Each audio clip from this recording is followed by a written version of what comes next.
तो नारद जी ने हनुमान जी को कहा कि भाई मैं तो वैकुंठ से लौट रहा हूँ और भगवान के पास एक रजिस्टर है, उसमें सब भक्तों के नाम लिखे हुए हैं और उसमें मैंने देखा कि सबसे ऊपर मेरा नाम है। अच्छा। तो हनुमान जी ने नारद जी को प्रणाम किया, धन्य भाग हैं आप, आपका सबसे पहला नाम है। बोला आपने ये नहीं पूछा मेरा नाम कौन से नंबर पे है? हाँ, बोले पूछने की जरूरत ही नहीं है, अब आप बता ही देंगे अपने आप। तो नारद जी ने कहा कि वो उस पूरे रजिस्टर में आपका कहीं अता पता नहीं है। बोले कोई बात नहीं है भाई, अभी भक्त नहीं है, लगे रहेंगे तो धीरे धीरे भक्त हो जाएंगे, है ना। जो करते रहोगे भजन धीरे धीरे तो मिल जाए राधा रमण धीरे धीरे। कोई काम दुनिया में मुश्किल नहीं है, तो लगे रहोगे तो आज नहीं कल सफलता प्राप्त होगी आपको। तो साधक जो है वो ये नहीं देखता कि मैं ऊपर हूँ कि नीचे हूँ, आगे हूँ कि पीछे हूँ। वो बोलता है कि भाई मुझे तो अपना भगवान का भजन करना है। बोले नहीं, फिर भी मैं भगवान से पूछूंगा तो सही कि क्या बात है, कि हनुमान जी का कहीं नंबर नहीं है क्या? बोले आपकी इच्छा तो पूछिएगा। तो नारद जी वैकुंठ में गए जब सेकंड राउंड, तो उन्होंने कहा कि एक बात पूछना है प्रभु आपसे, ये तो आपकी कृपा है कि आपने मुझे नंबर 1 पे रखा है, लेकिन हनुमान जी का नाम इसमें नहीं दिख रहा है। तो भगवान ने कहा कि ये तो रजिस्टर है, एक छोटी डायरी अलग है, वो हम अपने पास में रखते हैं। रजिस्टर तो बाहर रखा रहता है, वो डायरी हमारे पास रहती है। बोले क्या, दोनों में क्या फ़र्क है? बोले ये वो भक्त हैं जो हमको हमेशा याद करते हैं, जो रजिस्टर में है उसमें तुम नंबर 1 हो, श्रीमन नारायण का तुम हमेशा स्मरण करते रहते हो। लेकिन जो छोटी डायरी है वो है जिसका हम रोज पाठ करते हैं, क्योंकि उन भक्तों को याद करने से हमारे चित्त में आह्लाद होता है, प्रसन्नता होती है, रस का अनुभव होता है। उन भक्तों के कारण तो हम भगवान है, नहीं तो किसके भगवान है ना। तो इसलिए उसमें वो नाम लिखे हैं जिनको हम रोज देखते हैं। अच्छा, ये तो हमको आपने बताया नहीं कभी सीक्रेट। तो बोले कभी तुमने पूछा ही नहीं। तो बोले क्या मैं वो डायरी देख सकता हूँ? बोला हाँ हाँ क्यों नहीं। डायरी निकाली तो उसमें सबसे ऊपर राम भक्त हनुमान, सबसे ऊपर उनका नाम लिखा हुआ। तो ये जो लाल वाली डायरी में अपना नाम लिखवाना चाहते हो, उसके लिए कंडीशन क्या है कि उनको ये लक्षण अपने जीवन में धारण करने होंगे। जिनमें ये लक्षण घट जाएंगे उनके लिए भगवान श्री कृष्ण गीता में स्वयं कह रहे हैं, यो मद भक्ता समे प्रिया, ऐसा जो मेरा भक्त है वो मुझे प्रिय है। तो उसमें लक्षणों में एक लक्षण मुझे बहुत अच्छा लगा, जिसमें भगवान कह रहे हैं, अद्वेष्टा सर्वभूतानां मैत्र करुण एव च निर्ममो निरहंकार सम दुख सुख शमी। पूरा अध्याय तो भी ले नहीं पाएंगे क्योंकि सभी अध्याय लेने आए। तो भगवान कहते हैं यहाँ पे, जो पुरुष सब भूतों में द्वेष भाव से रहित, स्वार्थ से रहित, सबका प्रेमी, हेतु रहित, दयालु तथा ममता से रहित, अहंकार से रहित, सुख दुखों की प्राप्ति में सम और क्षमावान है, ऐसा जो मेरा भक्त है वह मुझे प्रिय है। हम अपने गुरुदेव जगत गुरु शंकराचार्य द्वारका एवं ज्योतिर्पीठाधीश्वर स्वामी स्वरूपानंद जी महाराज के पास गए। तो हम तो जाते तो हम तो बहुत जिज्ञासा करते हैं, क्योंकि महापुरुषों से पूछने से ही ज्ञान होता है। हमने कहा महाराज जी, हमने ऐसा जाना है कि ये 3 लक्षण जब घटते हैं साधक के अंदर, तो वो ऐसा समझ सकता है कि अब मेरा काम बन चुका है, मतलब मुझे ब्रह्म ज्ञान हो चुका है, इसमें कोई संशय नहीं है। और विद्वान लोग भी किसी साधक को इन 3 लक्षणों के आधार पर जानते हैं कि वो कृतकृत्य हो चुका है। तो महाराज जी ऐसा हमारा सोचना सही है कि नहीं? तो महाराज जी ने कहा बताओ कौन से लक्षण। तो लिखा हुआ था, हमने पढ़ के सुना है महाराज जी। पहला लक्षण तो ये कि वो राग द्वेष से रहित हो जाता है। दूसरा लक्षण ये कि उसमें समत्व आ जाता है। और तीसरा लक्षण कि वो अहमता ममता से रहित हो जाता है। तो गुरुदेव ने कहा कि ये खास लक्षण है। कौन सा? अहमता ममता से रहित होना। तो यहाँ पे हम देख रहे हैं कि भगवान श्री कृष्ण भक्त के लक्षण में बतला रहे हैं, निर्ममो निरहंकारा। बाकी बातें तो कही, पर क्या कहा? निर्ममो निरहंकारा, जिसके संसार में कहीं भी ममता नहीं है और शरीर में अहमता नहीं है। मैं शरीर हूँ, इस भाव से वो मुक्त हो गया। ये खास लक्षण है। आप बहुत सारे गुणों को धारण कर लें, लेकिन बने हुए तो शरीर ही है फिर भी। अब जब शरीर बने हुए हैं तो शरीर को तो संसार का आकर्षण होगा ही सही। उसको जिसमें भी सुख मिलता है, सुविधा मिलती है, सुरक्षा मिलती है, सम्मान मिलता है, उसका आकर्षण खत्म नहीं हो पाता, राग खत्म नहीं होता, द्वेष भी खत्म नहीं हो पाता। तो मुख्य बात है शरीर में से अहमता निकलना चाहिए, और शरीर में से अहमता निकल गई तो संसार से ममता अपने आप निकल जाएगी। शरीर के नाते से तो कोई आपका बेटा है, कोई बेटी है, कोई पति है, कोई पत्नी है, कोई माता है, कोई पिता है। जब शरीर नहीं तो किसी से क्या रिलेशन? आत्मा का तो कोई रिलेशन होता ही नहीं। आत्मा तो शरीर में आई है और निकल जाएगी। जीवात्मा की दृष्टि से विचार करें तो जिस शरीर में जाती है वहाँ वहाँ अपने संबंधी मान लेती है, फिर वो दूसरा शरीर धारण करती है उसको मान लेती है। अभी आपको याद है कि पिछले जन्म में कौन आपके मम्मी पापा थे, कौन भाई बहन थे? नहीं, अभी वाले को मान रहे हो आप। ये शरीर में से निकल के दूसरे शरीर में चले जाओगे तो फिर वहाँ वाले मानने लग जाओगे। तो वास्तव में आपके कौन है? तो बोले वास्तव में कोई भी आपका नहीं है। बीइंग आत्मा, आप परमात्मा का अंश हो, इसलिए परमात्मा ही आपके सदा से थे, हैं और रहेंगे। बाकी तो सब ये माया का खेल चल रहा है।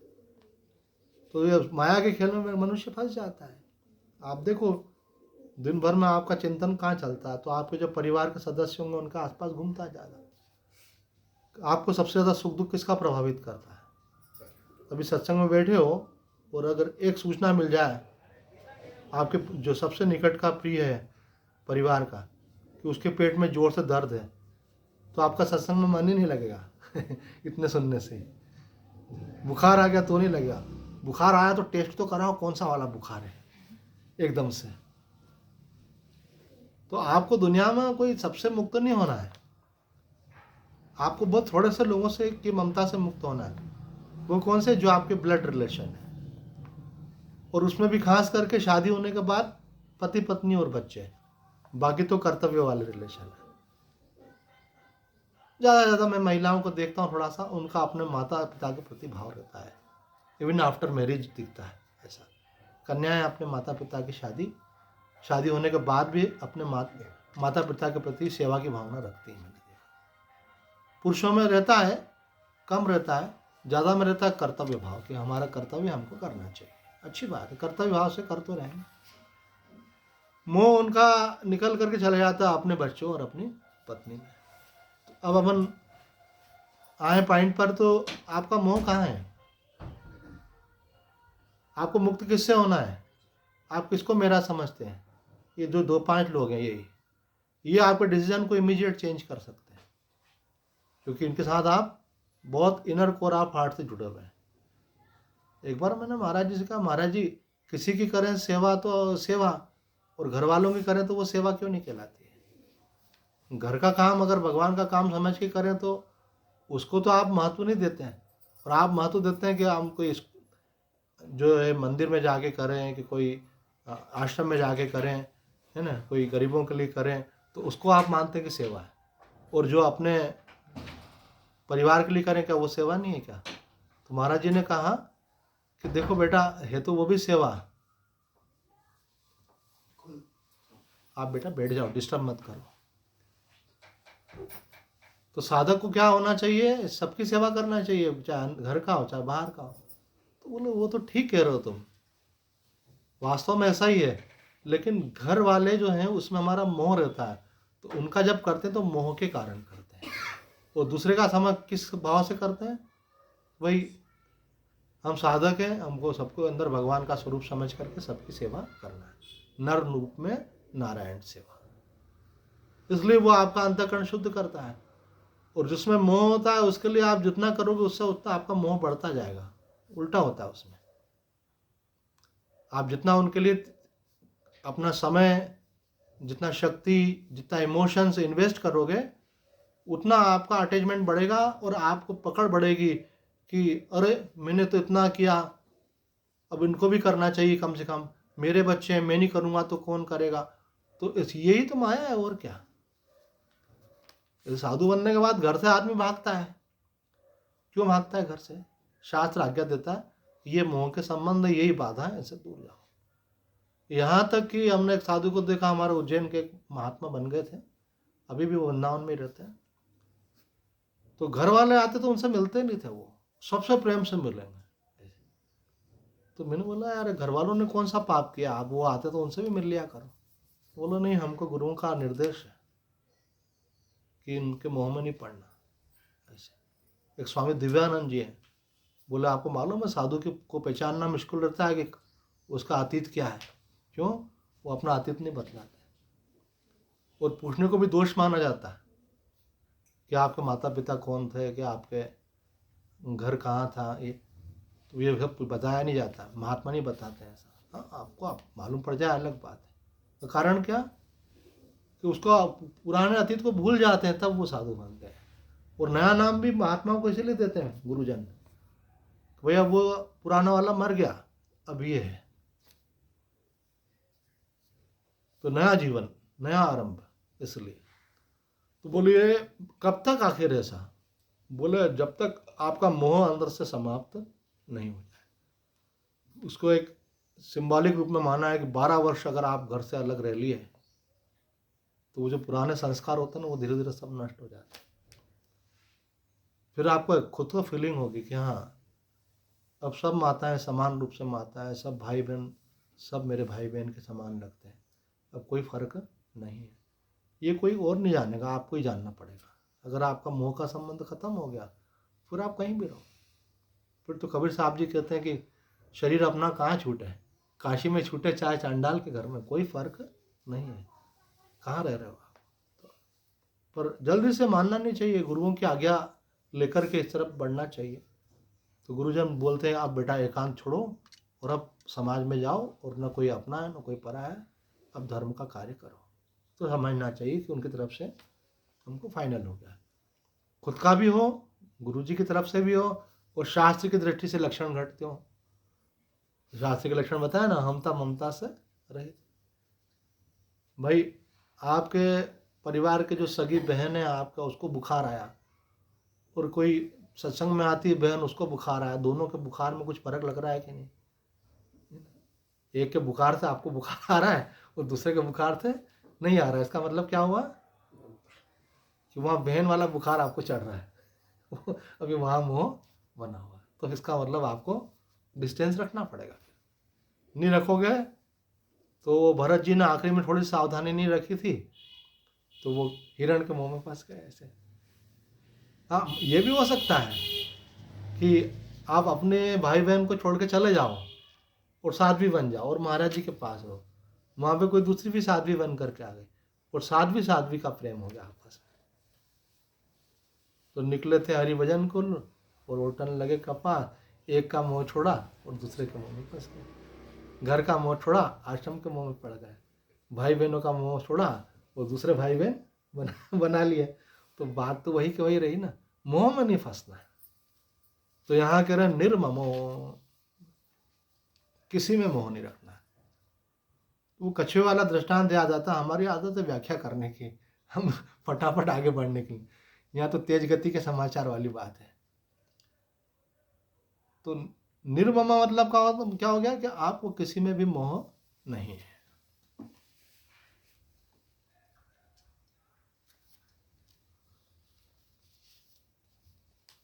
तो अगर जड़ काट दिया आपने, अर्थात देह में से अहम भाव हटा दिया, तो संसार में मोह रहेगा ही नहीं आपका।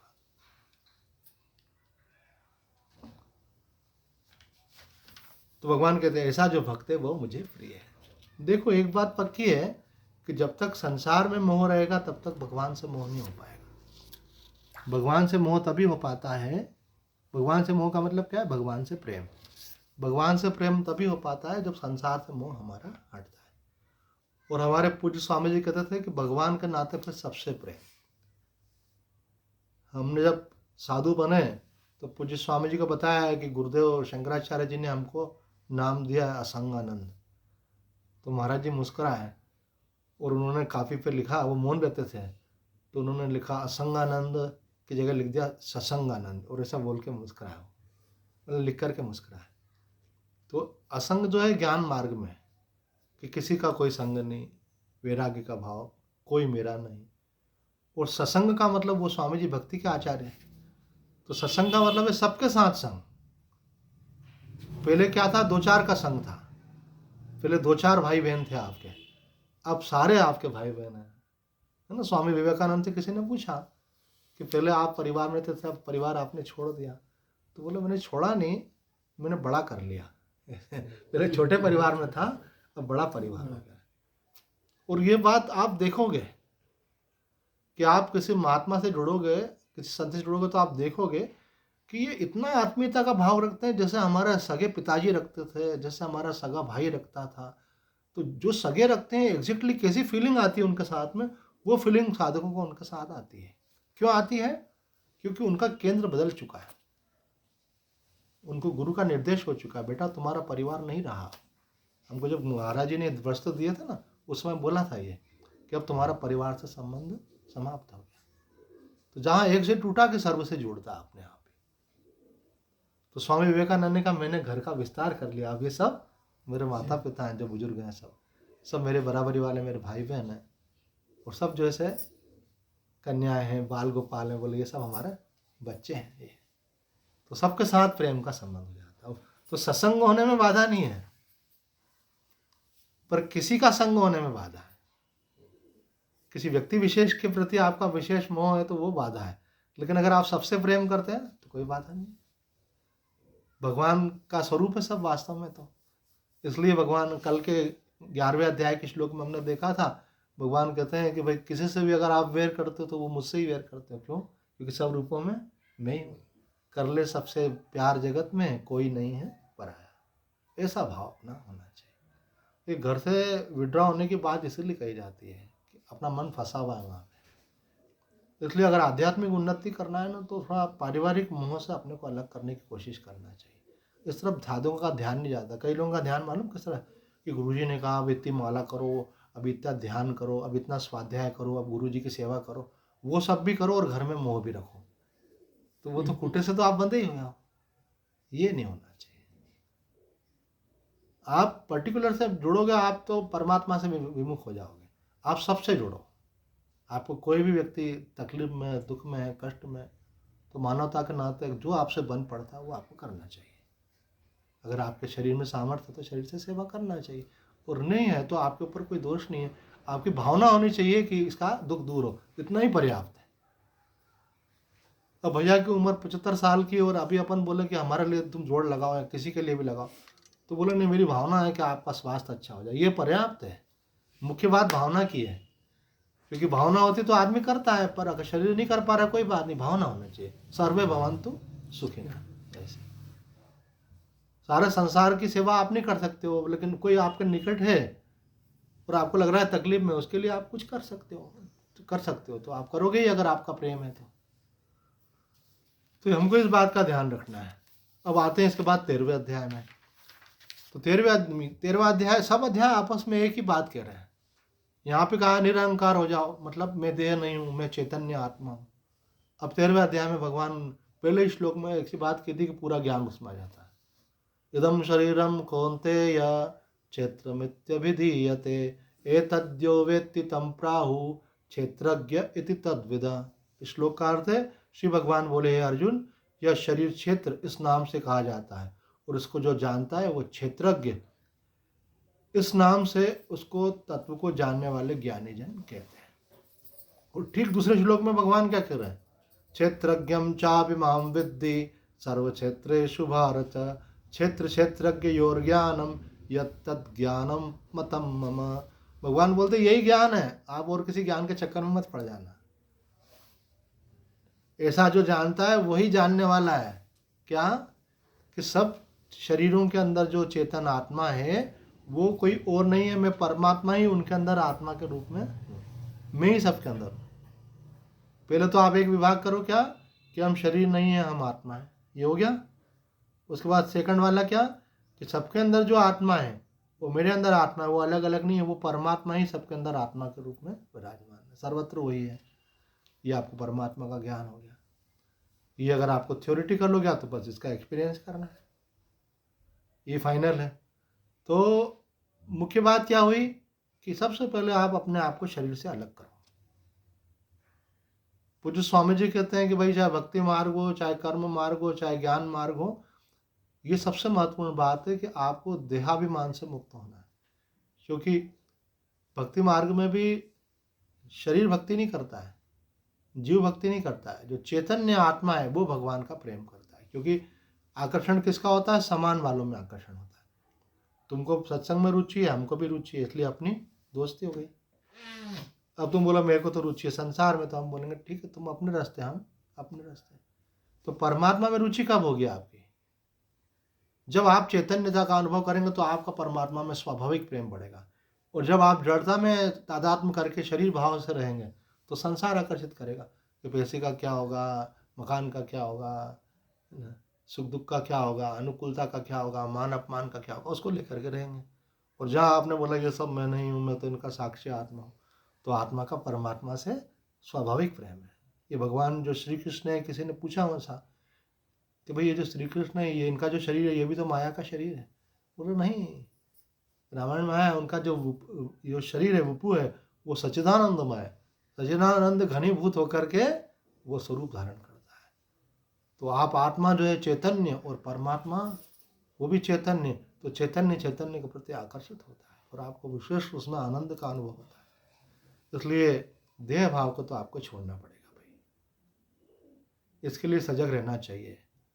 हम कई बार क्या होता है, छोटे छोटे साधनों में बड़े सेटिस्फाई हो जाते हैं। मैं तो इतना करता हूँ, मैं तो इतना करती हूँ, मैं तो मंदिर जाता हूँ, मैं तो पाठ करता हूँ, मैं तो जप करता हूँ। अरे सब करते हो, बहुत अच्छी बात है। मैं तो ठाकुर जी का ऐसा श्रृंगार करता हूँ, ये हम तो तीर्थ यात्रा करते हैं और हम तो परिक्रमा करते हैं, सब करो, बहुत अच्छी बात है। लेकिन असली चीज़ को तो पकड़ो। देह भाव को त्यागना बहुत जरूरी है। अगर आपने उसको नहीं त्यागा तो आप अपना कूटा बांधे हुए हो। अभी ज्ञानी भी नहीं हो, भगवान ने कहा यो मत भक्ता समय प्रिय भक्त भी नहीं हो। तो यहाँ बोल रहे हैं कि आप क्षेत्र नहीं हो, क्षेत्रज्ञ हो, शरीर नहीं हो, साक्षी हो। और साक्षी जो है ब्रह्म से अभिन्न अर्थात परमात्मा से अभिन्न। अब हम प्रवेश करते हैं 14वें अध्याय के अंदर, जिसका नाम है गुणत्रय विभाग योग। इसमें भगवान ने बताया है कि 3 प्रकार के गुण होते हैं, सत्वगुण, रजोगुण, तमोगुण। तो धीरे धीरे साधक को तमोगुण से रजोगुण, रजोगुण से सत्वगुण में बढ़ने का प्रयास करना चाहिए। कि आप खाना कैसा खाते हो, आप कैसे लोगों के साथ उठते बैठते हो, आप कौन से वाले सीरियल देखते हो, है ना, कौन सी वाली मैगजीन्स पढ़ते हो, ये सब ये डिसाइड करता है कि आप कहाँ खड़े हो। आप किसी से इंटरव्यू लो ऐसा, तो आपको कौन सा वाला सीरियल पसंद आता है? तो बोला मुझे तो वो अहिल्या माता वाला सीरियल अच्छा था। अरे बहुत अच्छा। अहिल्या माता के लिए तो अभी एक अलग से वीडियो जारी हुआ, जब मोदी जी ने बोला कि काशी विश्वनाथ का जीर्णोद्धार जो है देवी अहिल्या ने कराया था, और उनका जन्म उन्होंने कहीं का बताया, शायद महाराष्ट्र का। और वो बोले उनका कर्म क्षेत्र जो है इंदौर भी रहा, और आसपास की जो महेश्वर है, मंडलेश्वर है, बोले ये सब भी बहुत बहुत कुछ रहा। वो महान लेडी थी ऐसी। तो जिसको आप देख रहे हो वो आपकी रुचि है, जैसी रुचि है वैसे आप हो जाओगे, जिसका आप चिंतन करोगे आप वैसे हो जाओगे। इसलिए अपने घर में आप पोस्टर किसके लगाते हो, फोटो किसके लगाते हो? किसी ने महिला के लगा रखे हैं, ऐसे डांस कर रही है, कुछ कर रही है, वो कैलेंडर भी ऐसे लेके आएंगे वो वाले। तो आप देखोगे तो आपके मन में विचार भी वैसे आएंगे। तो ठाकुर रामकृष्ण परमहंस कहते हैं कि अपने घर में महापुरुषों के चित्र लगाओ, संतों के चित्र लगाओ, उनको देखकर आप ये भी ठीक नहीं है। आजकल एक नया सिस्टम चला, परिवार वालों के लगाते हैं लोग, वो भी मोह जगाने वाला है। कई लोग अपने वाले लगाते हैं, हीरो बन के खड़े हुए। अरे क्या काया मिट्टी में मिल जाएगी, 4 दिन का खेल है, जहाँ जाना है उसको पहचानो, उधर मन लगाओ, ये अभिमान क्या रखना ऐसे। तो बोले संतों के लगाओ, उनको देखकर स्मृति होगी। जैसे अपन ने मानो यहाँ सामने माँ आनंद में विराज रही है, उधर राधा कृष्ण विराज रहे हैं, तो जिसको आप देखोगे वैसा भाव जागृत होता है ऐसे। बोलो स्वामी जी क्या है, मैंने तो अपने घर से सब भगवान के फोटो हटा दिए, केवल पूजा में रखता हूँ मैं। क्यों? कहीं बैठे और उल्टे सीधे विचार आ रहे हैं और भगवान दिख जाए, फिर अपने को भी मतलब लगता है गलत हो रहा है। तो मैंने बोला नहीं, अच्छा हटा दिए तो अब गलत काम करते रहो, वो गलत सोचते रहो, कोई अब कोई आपको रोकने वाला तो है। भगवान को देख के कम से कम कॉन्शियस तो होते थे, अब वो भी नहीं हो गया आप। तो ये भगवान के भक्त की पहचान है, उनके घर में भगवान के चित्र दिखते हैं। एक सिद्ध महात्मा के साथ हमको सौभाग्य कुछ ऐसा मिला, अगर गर्व करता हूँ तो मैं एक बात का करता हूँ कि हमको जीवन मुक्त और भगवत प्राप्त महापुरुषों का संग प्राप्त हुआ। तो एक जीवन मुक्त भगवत प्राप्त महापुरुष स्वामी सनातन देव जी महाराज, उनका हमको सानिध्य प्राप्त हुआ। तो उनके साथ हम ऋषिकेश से चंडीगढ़ होते हुए हम कसौली गए, हिमाचल प्रदेश। वो महाराज जी बड़े विरक्त थे, उड़िया बाबा जी के शिष्य थे, परम विद्वान थे। तो उन्होंने कहा हम किसी को अपना साथ नहीं रखते हैं। तो उनका महाराज जी जैसा आप आदेश करेंगे। बोले वो शमशान के पास आश्रम, तुम वहाँ रुको और हम यहाँ रुके। उनका ठीक है, तुमको पढ़ना है तुम रोज आ जाया करो, पढ़ के चले जाया करो। मैंने कहा जो आ गया महाराज जी। महापुरुषों के पास रहने से ही मालूम पड़ता है कि कैसा रहना चाहिए, कैसा खाना चाहिए, कैसा बोलना चाहिए। ये तो अपनों को क्या अकल, ऐसे तो दुनिया में हर व्यक्ति अपने को शाना समझता है कि मेरे को ही सबसे ज़्यादा अकल है। पर सही अकल तब आती जब आप शास्त्र को पढ़ो और किसी संत के पास रहो। तो महाराज जी के मैंने देखा और क्या अद्भुत स्थिति थी। तो क्या प्रसंग सुना रहे थे वही भूल गया। क्या चल रहा है? वो अलग आश्रम रहते थे, आप अलग। हाँ, मैं अलग आश्रम। तो महापुरुषों की लीला अपरंपार है। उनके पास रहने से अपन उनको एकदम से पहचान नहीं पाते हैं, वो अपना स्वरूप प्रकट करते हैं, धीरे धीरे हमको समझ में आता है। चलो, प्रसंग चल रहा था कि गुणातीत कौन है। तो यहाँ भगवान ने तमोगुण से रजोगुण, रजोगुण से सत्वगुण और सत्वगुण से फिर आपको गुणातीत की अवस्था को प्राप्त करना है। तो यहाँ गुणातीत के लक्षणों में मुझे जो लक्षण सबसे अच्छा लगा वो भगवान यहाँ पे कह रहे हैं 22वें श्लोक में और 23वें श्लोक में। 22, 23, 24, 25 ये पूरे गुणातीत के लक्षण हैं। तो कहते हैं कि कुछ सुख दुख जुड़े हुए हैं शरीर के साथ, कुछ जुड़ा हुआ है मन के साथ और कुछ जुड़ा हुआ है बुद्धि के साथ। और सबसे सूक्ष्म है बुद्धि। बुद्धि आपकी जिससे प्रभावित हो रही है वो सबसे सूक्ष्म है। तो वो क्या है? तो कहते हैं कि सर्दी गर्मी किसको प्रभावित करती है? शरीर को। और अपने को कोई सूचना मिली ऐसी तो कि परिवार में अथवा धन में अथवा अपने किसी प्रकार की अनुकूलता प्रतिकूलता में बाधा आ गई है, तो कौन प्रभावित होता है? मन। और जब आपका मान अपमान होता तो कौन प्रभावित होता है? तो शास्त्र कहता है फिर आपकी बुद्धि प्रभावित होती है। उन्होंने मेरे लिए ऐसा कैसे कह दिया और वो मेरी बदनामी क्यों कर रहा है? मान अपमान बड़ा सूक्ष्म होता है। एक महात्मा जी ने किसी को संदेश किया, हमने उनका क्या बिगाड़ा, वो हमारी बुराई क्यों करते हैं? मैंने कहा आप महात्माओं तो आपको परवाह नहीं होना चाहिए। बोलो नहीं वैसे तो कोई परवाह नहीं है, पर फिर भी समाज में तो बदनामी हो रही ना हमारी। तो मैंने बोला समाज में बदनामी हो रही है, इसका ख्याल आ रहा है, इसका मतलब अभी कहीं महत्व दे रहे हैं आप उसको। बोले हाँ दे रहे हैं, समझ लो दे रहे हैं, पर गलत तो है ना। हाँ, मैंने कहा ठीक है भाई, मान अपमान आपको प्रभावित नहीं करो, मतलब बहुत उच्च स्थिति। तो भगवान यहाँ पे बतला रहे हैं कि ज्ञानी का लक्षण क्या है। मानापमान यो तुल्य तुल्यो मित्रारि पक्षयो सर्वारंभ परित्यागी गुणातीतः स उच्यते। जो मान अपमान में समान हो, मित्र और शत्रु में समान हो, और जिसने समस्त कामनाओं का त्याग कर दिया, आरंभ का मतलब इच्छाओं का त्याग कर दिया, अब कोई संकल्प उसके मन में नहीं है, उसको गुणातीत मानना चाहिए। 15वें अध्याय में बताया दो चीजें, एक क्षर है और एक अक्षर है। क्षर क्या है? ये सब शरीर संसार जो दिख रहा है वो सब नाशवान है, और जिस माया से जिस प्रकृति से ये प्रकट हुआ है वो अक्षर है। और भगवान क्या है? वो क्षर और अक्षर दोनों से परे है। द्वाविमो पुरुषो लोके क्षरश्चाक्षर एव च क्षर सर्वाणि भूतानि कूटस्थोक्षर उच्यते उत्तमा पुरुषस्त्वन्यः परमात्मेति उदारत यो लोकत्रयमाविश्य विभर्त्यव्य ईश्वर। फिर आखिर आकर फाइनल कहते हैं यो मामेव सम्मूढ़ो जानाति पुरुषोत्तम स सर्वविद भजति माम सर्वभावे न भारत।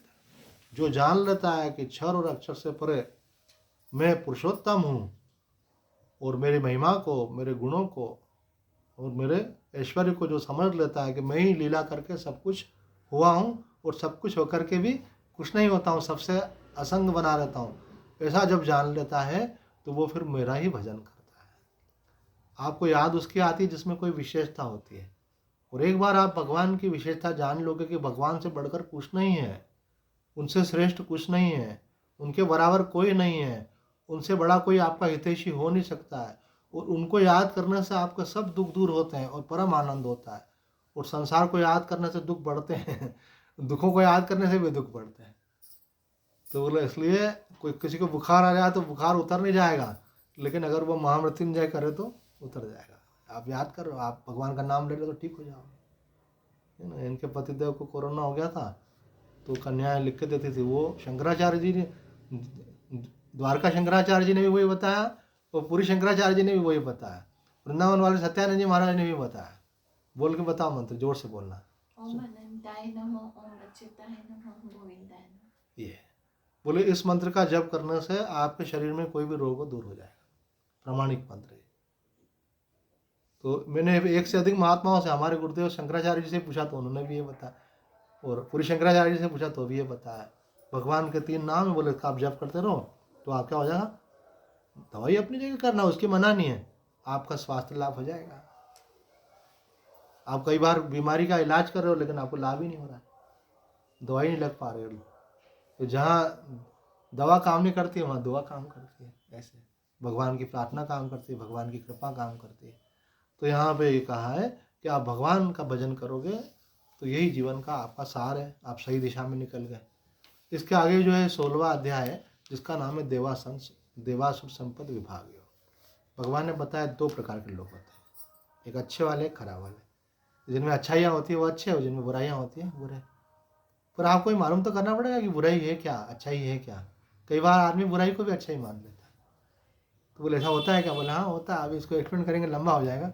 अभी शॉर्ट में ये है कि भगवान ने यहाँ पे जो है 23वें श्लोक में ये बात कही है कि आपको अगर अच्छाई को जानना है तो आपको शास्त्र पढ़ना पड़ेगा, तब आपको मालूम पड़ेगा कि अच्छा क्या है गलत क्या है।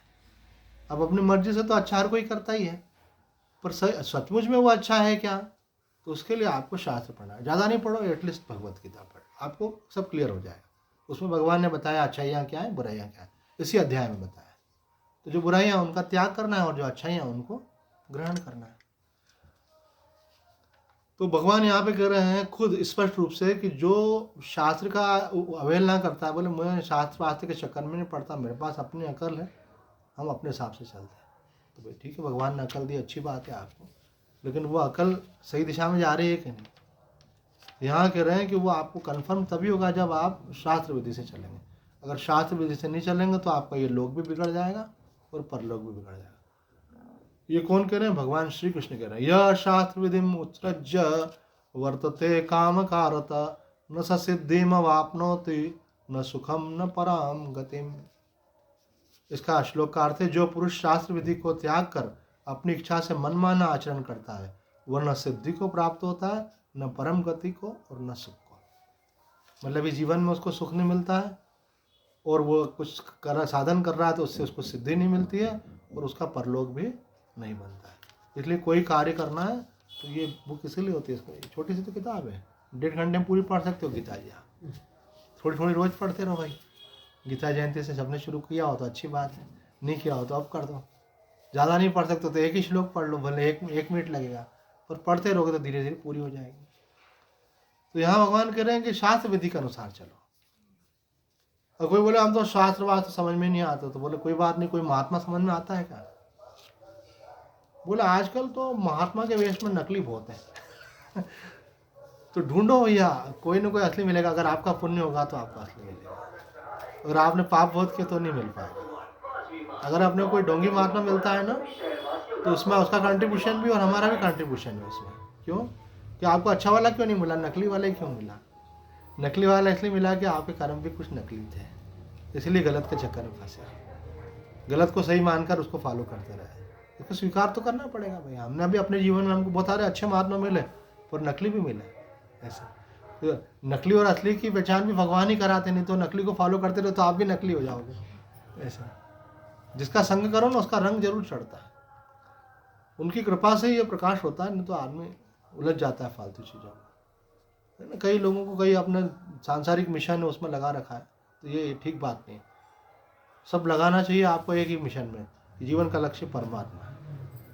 ये बात वामदेव जी महाराज ने एक प्रवचन में बोली कि जो महात्मा अपने में लगाता है वो जो है सदगुरु नहीं है। सदगुरु कौन है, जो आपको परमात्मा में लगाता है। बोले मेरी पूजा करो, मेरा कहना मानो, मेरे अनुसार रहो, मुझसे प्रेम करो, है ना। मतलब अपने को सेंटर में रख दिया। तो अपना अहंकार पोषण करें, मेरे पैर पूजो। और भाई मेरे का आगे पूजो, ये तो आज यहाँ दिख रहे हैं, कल शमशान में देखेंगे। भगवान को पूजो। प्रेम हो तो श्री हरि से प्रेम होना चाहिए। तो अपना अपने को महिमा मंडित करना। अपना एक कैंप में मुरारी बापू गए, नाम नहीं लूँगा महात्मा जी का, महात्मा के बारे में वैसे भी नहीं बोलना चाहिए। तो उन्होंने कहा कि आपकी व्यवस्था तो बहुत जोरदार है, यहाँ से वहाँ कालीन बिछा हुआ है, ऐसे ही लगा हुआ है, क्या मंडप है, क्या मंच है, क्या वॉलेंटियर्स हैं। लेकिन एक बात मैंने देखी कि सबके गले में पट्टा बांधा हुआ है, मतलब वो वॉलेंटियर वाला और उनके वहाँ पे लॉकेट लटका और सबके अंदर फोटो आपका ही है, बोल रहे हैं। अब इनकी श्रद्धा नहीं हो तो भी वही पहनाओगे, श्रद्धा अपने में कराओ।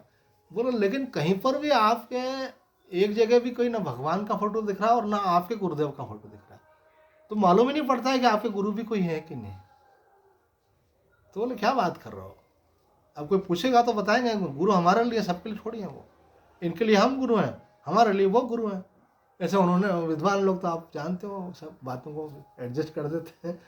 तो उन्होंने कहा कि भाई अपने को मत, गुरु को आगे करके चलो, अपने को मत, इष्ट को आगे करके चलो। तो यहाँ कह रहे हैं इस शास्त्र विधि का पालन करो, शास्त्र इसकी आज्ञा देता है ना, इसलिए। अब एक स्वाभाविक प्रश्न उत्पन्न होता है कि कोई व्यक्ति अगर सही मार्ग पर चल रहा है और उसको शास्त्र का ज्ञान नहीं भी हो तो उसमें क्या गलत है। अरे यही तो चक्कर है सबसे बड़ा, कि जिसको आप सही मान रहे हो वो सही है कि नहीं है। बोले मैं तो अपने बाल गोपाल का, अपनी कन्या का ऐसे पालन पोषण करता हूँ, करती हूँ, जैसे तो साक्षात देवी माता है बाल गोपाल, ये साक्षात कृष्ण है, तो उसमें क्या गलत है। अरे तुम्हारा कोर्स पूरा हो गया भैया, वो वाला तुमने अपने पाल लिए ना, अब बच्चों के बच्चे पालने में लगे और उसके मुंह में फंसे हुए और अपने आप को जस्टिफाई करने के लिए लॉजिक दे रहे हो। कोई महात्मा तुमको सेटिस्फाई, बोले हमको महात्मा से क्या मतलब, हमको समझ में आता है। अरे तुमको जो बहुत समझ में आता है, पर शास्त्र क्या कह रहा है। तो यहाँ ये इसमें श्लोक उठा दिया भगवान ने आगे चल करके कि भाई आपकी जो भावना है वो 3 प्रकार की होती है। आप अगर सत्वगुणी हैं तो आपको सात्विक चीज़ें सही लगेंगी, आप रजोगुणी हैं तो राजसिक चीज़ें सही लगेंगी, आप तमोगुणी हैं तो आपको तामसिक चीज़ें अच्छी लगेंगी। भरत जी जब भगवान श्री राम के पास जाने लगे तो निषाद राज को लगा कि हमारे प्रभु पर आक्रमण करने के लिए सेना सहित निकले ये। उन्होंने कहा चाहे हमारे प्राण चले जाएं चले जाएं, इनकी सेना की, कोई अयोध्या की सेना की हम बराबरी नहीं कर सकते, लेकिन प्रभु तक पहुंचने के लिए इनको पहले हमारी लाश पे से गुजरना होगा।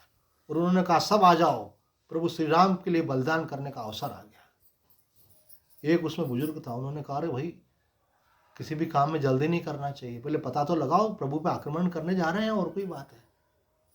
बोले पहले तो उन्होंने उनको देश निकाला कर दिया, अब उसके बाद में वहाँ भी उनको नहीं चैन से रहने देना चाहते कि 12 वर्ष बाद फिर वापस आ जाएंगे। अरे ऐसा नहीं, और कुछ भी हो सकता है। तो बोले कैसे पता लगा। बोले जैसी मनोवृत्ति होती है वैसा ही भोजन पसंद आता है, ये पहचान ने कहा। ये भगवान ने गीता में बता दिया कि आपको कैसा भोजन पसंद आता है, जैसे आपका मनोवृत्ति होगी वैसे ही पसंद आए। बोलो 3 प्रकार के भोजन लेकर के जाओ।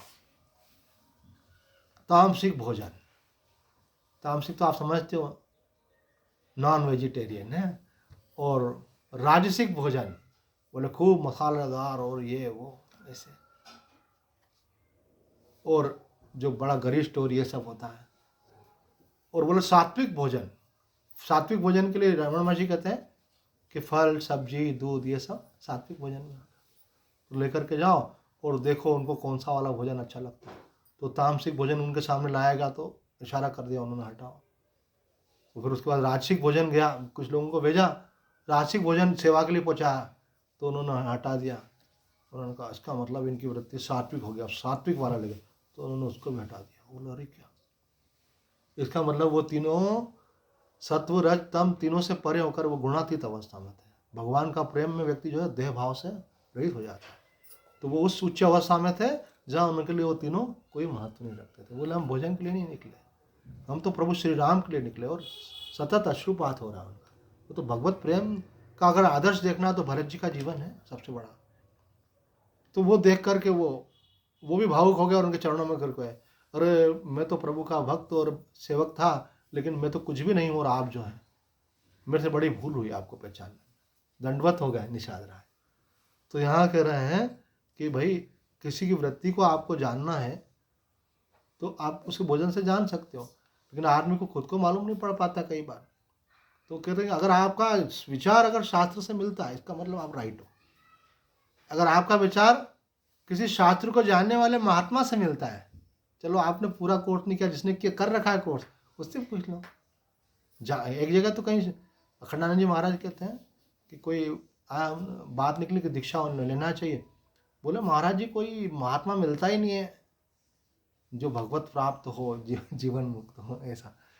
तो उन्होंने कहा कि इतनी बड़ी दुनिया में तुमको जब एक व्यक्ति भी महात्मा नहीं मिल रहा है और ज्ञानी नहीं दिख रहा है तो फिर तुम्हारा कल्याण कैसे होगा?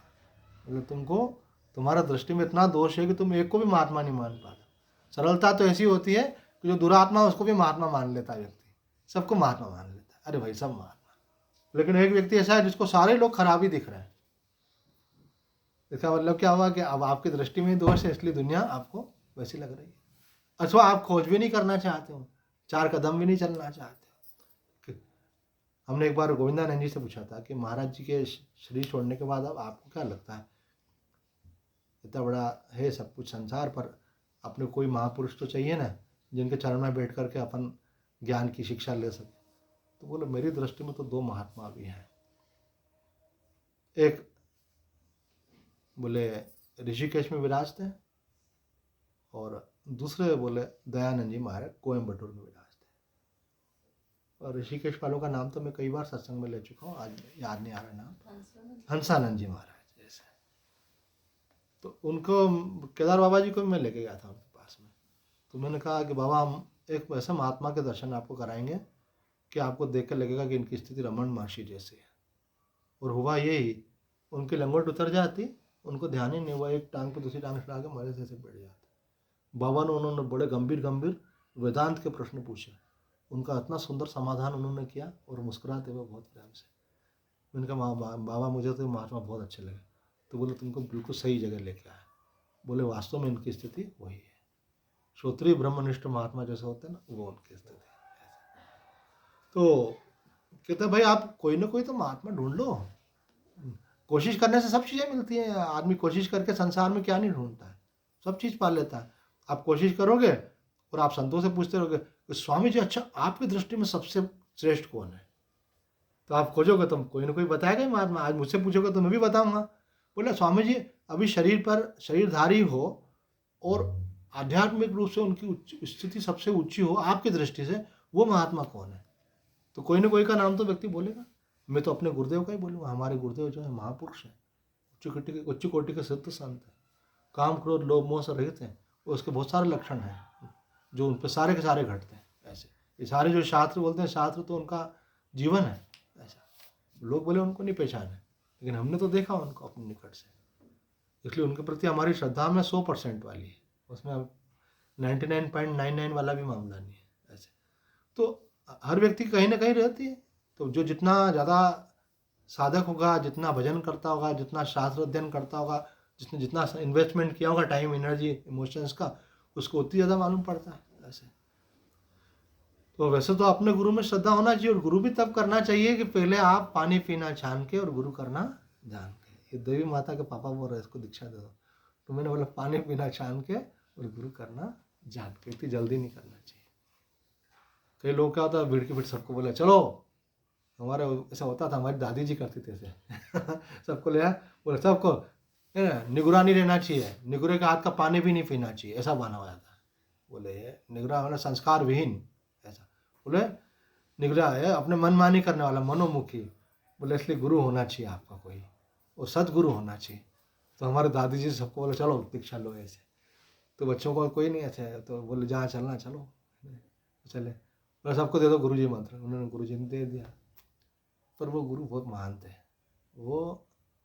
वो नाचते थे तो उनके साथ मोर नाचते थे, वो इशारे करते थे तो बादल बरसते थे। वो थे अखंडानंद जी महाराज। ऐसे कौन से वाले? युग पुरुष परमानंद जी महाराज जी के गुरुदेव, चित्रकूट वाले सिद्ध महापुरुष थे वो। तो उनकी लीला अपरंपार थी। वो तो कमरे में रहते ही नहीं थे, बाहर ही रहते थे। ऐसे उनका जीवन दिव्य जीवन था, उनकी वाणी भी दिव्य थी ऐसे। तो यहाँ कह रहे हैं कि भाई आपकी शास्त्र में निष्ठा होना चाहिए, पर हम शास्त्र से लेके गुरु तक, इसलिए कि कई लोग बोलते हैं भाई शास्त्र कौन से पढ़ो, शास्त्र में कॉन्ट्राडिक्शन भी रहता है, तो कॉन्ट्राडिक्शन कौन सॉल्व करेगा, वो भी तो कोई गुरु ही करेगा ऐसे। कहीं ये लिखा है कहीं वो लिखा है, तो दोनों का समन्वय होना चाहिए। इसके आगे हम प्रवेश करते हैं 18वें अध्याय में, मोक्ष संन्यास योग। जैसे कोई मरने वाला हो, अब जा रहे हैं, बोले थोड़ा सा रुक जाओ, बोले क्यों कोई काम है क्या, बोले हाँ ये 18वां अध्याय सुनते सुनते चले जाना। बोले ऐसा हमारे शास्त्र में कहा है कि कोई का शरीर छूट रहा हो तो उनको जाने के पहले गीता जी सुना दो।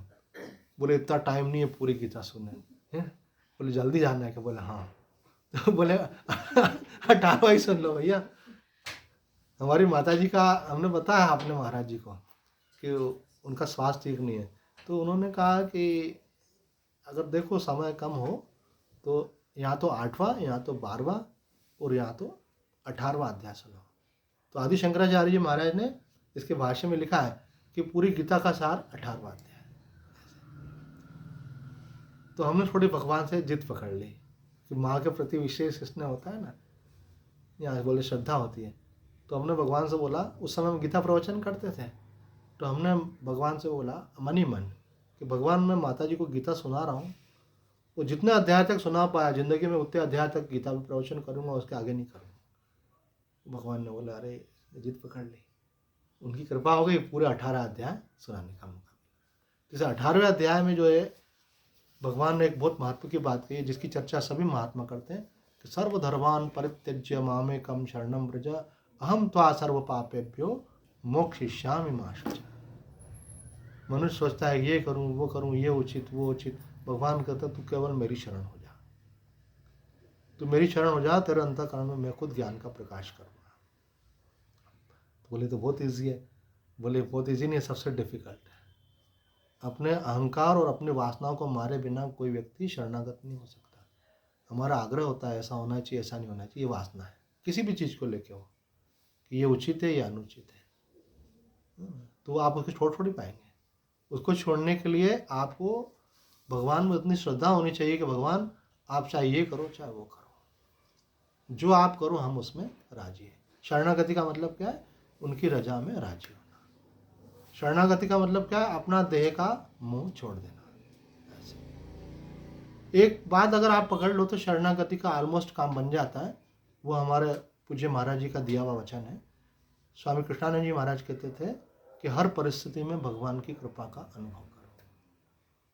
अगर इतना आप कर लेंगे तो ये जो श्लोक है वो आपके जीवन में उतरेगा, समझो। बाकी थोड़ा बहुत जो बचा वो भी हो जाएगा। जो भी परिस्थिति आए ना, आप अपनी तरफ से विवेक पूर्वक चलो, अच्छे से अच्छा करो, जो शास्त्र की विधि है, जो संतों ने बताया है उसके अनुसार, है ना, जो आपकी दृष्टि में सबसे अच्छा हो सकता है वो आप कीजिए। लेकिन उसके बाद में भी जो परिणाम आपको प्राप्त हो तो आप बोलो कि तेरा भाना मीठा लागे, प्रभु तेरी रजा में हम राजी हैं। आप देखो आपका जीवन बदल जाएगा, आपके जीवन में रस आ जाएगा, आपके जीवन में शांति आ जाएगी, आपके जीवन में समाधान आ जाएगा, आपकी शिकायतें सारी दूर हो जाएंगी। एक व्यक्ति कुटिया में रह करके बहुत आनंद में रह सकता है, एक व्यक्ति महल में रह करके शिकायतें करता है। एक व्यक्ति की सेवा करने के लिए पूरी टीम खड़ी रहे तो उसको शिकायत होती है तुमको तमीज नहीं है करने की ये, और एक व्यक्ति के पास कोई नहीं, बोले मुझे किसी की अपेक्षा भी नहीं, मैं अपने आनंद में। क्यों? वो भगवान की रजा में राजी है। ऐसे तो शरणागति जो है इसका पहला सूत्र जो सबसे महत्वपूर्ण है कि भगवान का विधान मंगलमय जानकर उसमें प्रसन्नता पूर्वक रहना कि भगवान जो कर रहे हैं मेरे लिए अच्छा कर रहे हैं। एक बार मैंने पूज्य स्वामी सत्यानंद जी महाराज से एक प्रश्न पूछ लिया कि महाराज जी शरणागति का क्या स्वरूप है, क्योंकि मेरा स्वभाव है मैं संतों के पास जाता हूँ तो जिज्ञासा जरूर करता हूँ, क्योंकि उसमें से कोई मालूम भी हो तो उसमें से कोई नई चीज़ निकल के आती है। तो स्वामी जी ने बहुत अच्छी बात कही, आप तो स्वामी जी के कृपा पात्र हैं। तो स्वामी जी ने कहा कि अपने प्रत्येक कर्म में ये अनुभव करना कि मैं नहीं कर रहा हूँ वो करवा रहा है, कर्ता भाव से रहित होना शरणागति। देखो दूसरा पक्ष ले लिया, वहाँ भोक्ता भाव था कि जो हो रहा है उसको भगवान की इच्छा मानना, ये दूसरे ये वाला कर्ता वाला पक्ष ले लिया कि मैं करता नहीं, जो कर्ता बनता वही भोक्ता बनता है। ये और सूक्ष्म है। आप कुछ करते हो, आप बोलते हो मैंने बेटा पैदा किया, इसको पाला, तो आप फिर भोक्ता बन जाते हो कि इसको मेरी सेवा करनी चाहिए। पहले कर्ता बने फिर भोक्ता बनते हो। तो स्वामी जी ने क्या कहा, स्वामी पूज्य स्वामी सत्यानंद जी महाराज वृंदावन वाले हमारे, वो कहने लगे कि ऐसा अपने अंदर निश्चय होना चाहिए कि हम कुछ नहीं कर रहे हैं, ये शरीर माध्यम है, सब करने कराने वाले परमात्मा है। रमन महर्षि जी से पूछा भक्त ने, उनकी पुस्तक है उसमें लिखा है स्पष्ट कि महाराज जी शरणागति का स्वरूप क्या है। तो उन्होंने कहा कि शरणागत भक्त जो है वो अपने को किसी रूप में बचा के नहीं रख सकता। आप ये नहीं बोल सकते मैं भगवान का दास हूँ, मैं भगवान का सेवक हूँ, मैं भगवान का भक्त हूँ, किसी रूप में अपनी अस्मिता को बना के रखा है, इसका मतलब अभी आपने अपने आप को पूरा दिया नहीं, अपनी कोई आइडेंटिटी बना लिया आपने अभी कि मैं भक्त हूँ, मैं सेवक हूँ, दास हूँ। बोले मैं कुछ नहीं हूँ, तू ही तू। अपने आप को टोटली सरेंडर कर दो, मैं हूँ ही नहीं।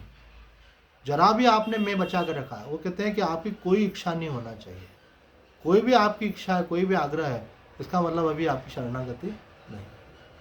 आपका मैं नहीं होना चाहिए, मैं है ही नहीं, तू ही तू, इससे बढ़ के कुछ है नहीं। इसके साथ ही गीता सार पूर्ण हुआ। ओम पूर्णमदाय पूर्णमिदं पूर्णात् पूर्णमुदच्यते पूर्णस्य पूर्णमादाय पूर्णमेवावशिष्यते।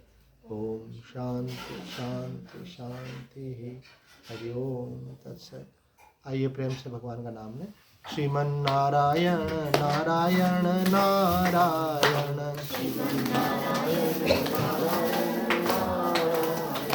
श्रीमन नारायण नारायण नारायण, श्रीमन नारायण भवतारायण, श्रीमन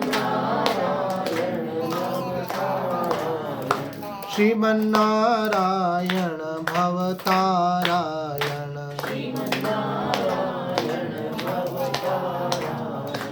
श्रीमन नारायण नारायण नारायण, सच्चिदानंद भगवान की जय। धर्म की अधर्म का, प्राणियों में विश्व का, गौ माता की, सनातन धर्म की। हर हर महादेव।